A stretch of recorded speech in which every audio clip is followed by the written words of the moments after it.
Alright, so what is going on, guys? It is your boy, my name is Drista, back at it again with a fresh new video. So after the free runs, the Vapor Maxes, and the Epic Reacts, you might be thinking, alright, they're gonna chill a little bit with making new shoes.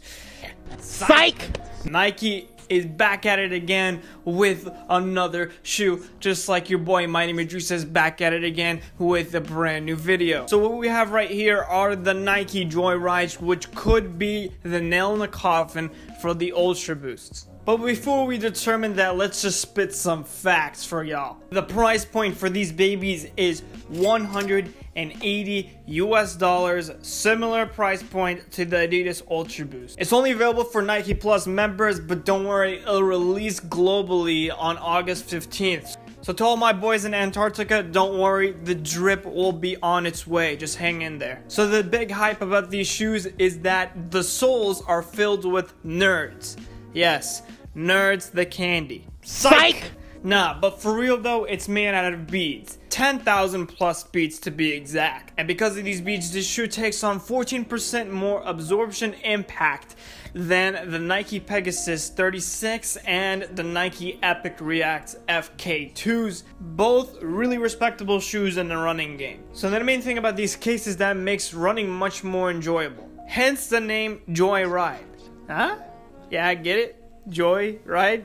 You get it? Yeah. Essentially, the beads are supposed to provide a universal cushioning no matter what feet type you have. Flat feet, wide feet, big feet, small feet, irregular feet. Basically, the beads move to the areas that have the most pressure that's applied when running to provide a more comfortable experience. And because of that, there are no insoles. Instead, you're replaced with a sock-like feature that's disconnected from the actual upper. Now you're probably thinking it's whack, but it is smart because number one, it is pretty comfortable, I'm not gonna lie. And two, the sock-like feature really keeps your foot in place. But I do have to say they are a bit tight, but you will break out of them eventually. With this cushioning, it keeps your bones, ligaments, tendons on check because running too much on hard surfaces causes a lot of stress on them and wear and tear will happen. And let's just say it's not gonna be an epic win for the gamers.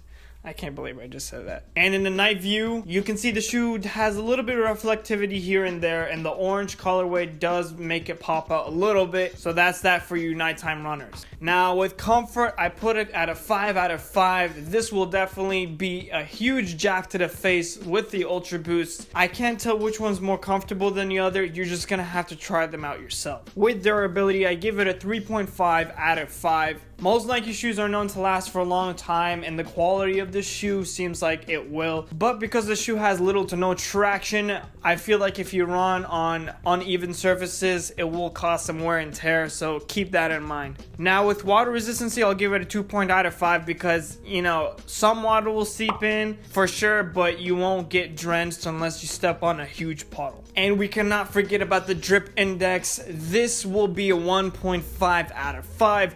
It's pretty whack design. I'm not a big fan. The beads are kind of cool, but it just kind of looks like a low top basketball shoe that tried. There's just not enough swag potential. Alright guys, that's a wrap. Thank you guys for watching. Let me know in the comments down below if you have any questions and any suggestions on what I should make next. And yeah, it's been your boy, my name is Drista, and until next time guys.